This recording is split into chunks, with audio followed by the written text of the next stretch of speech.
Topic: Indian Constitution. Important articles with all classes. Article 1 Union of States. Article 1 कहता है India, that is Bharat, shall be a union of states.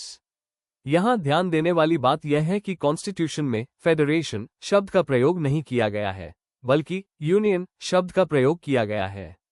Exam point: India is a union with federal features.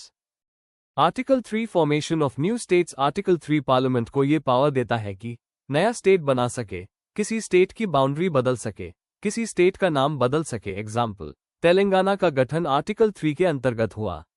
Exam trap: state legislature अंतिम निर्णय नहीं लेती, power parliament के पास होती है. Article 14 equality before law. Article 14 दो बातें सुनिश्चित करता है. Equality before law, equal protection of laws. इसका अर्थ है कि सभी पर्सन्स कानून के सामने समान है. रिजर्वेशन आर्टिकल 14 के खिलाफ नहीं है, क्योंकि इक्वल प्रोटेक्शन का उद्देश्य असमान लोगों को समान अवसर देना है. Article 19 6 fundamental freedoms. आर्टिकल 19 केवल सिटीजन्स को 6 फ्रीडम्स देता है.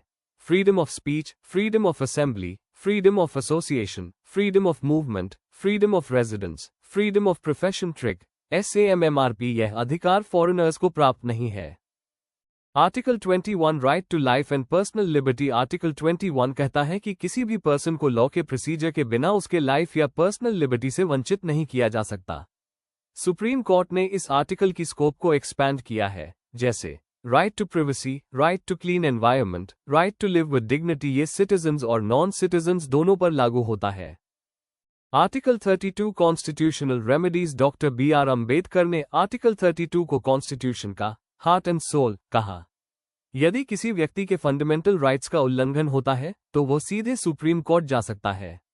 रिट्स के प्रकार: habeas corpus, mandamus, prohibition, certiorari, quo warranto. Article 44 uniform civil code. Article 44 directive principles of state policy का हिस्सा है. इसका उद्देश्य सभी सिटीजन्स के लिए एक समान सिविल लॉ लागू करना है. ये कोर्ट में एनफोर्सेबल नहीं है. Article 51A fundamental duties. Article 51A 42nd amendment 1976 द्वारा जोड़ा गया. वर्तमान में 11 फंडामेंटल ड्यूटीज हैं. एग्जाम्पल्स: कॉन्स्टिट्यूशन का सम्मान करना, नेशनल फ्लैग और नेशनल एंथम का आदर करना, साइंटिफिक टेम्पर विकसित करना. ये लीगली एनफोर्सेबल नहीं है. Article 356 presidents rule. आर्टिकल 356 तब लागू होता है जब किसी स्टेट में कॉन्स्टिट्यूशनल मशीनरी फेल हो जाती है. इस स्थिति में प्रेसिडेंट्स रूल लागू किया जाता है. नेशनल इमरजेंसी आर्टिकल 352 के अंतर्गत घोषित की जाती है. Article 368 amendment of constitution. Article 368 constitution के अमेंडमेंट की प्रक्रिया बताता है. अमेंडमेंट के 3 प्रकार होते हैं: सिंपल मेजॉरिटी, स्पेशल मेजॉरिटी और state ratification. Example: GST amendment के लिए स्टेट्स की रैटिफिकेशन आवश्यक थी.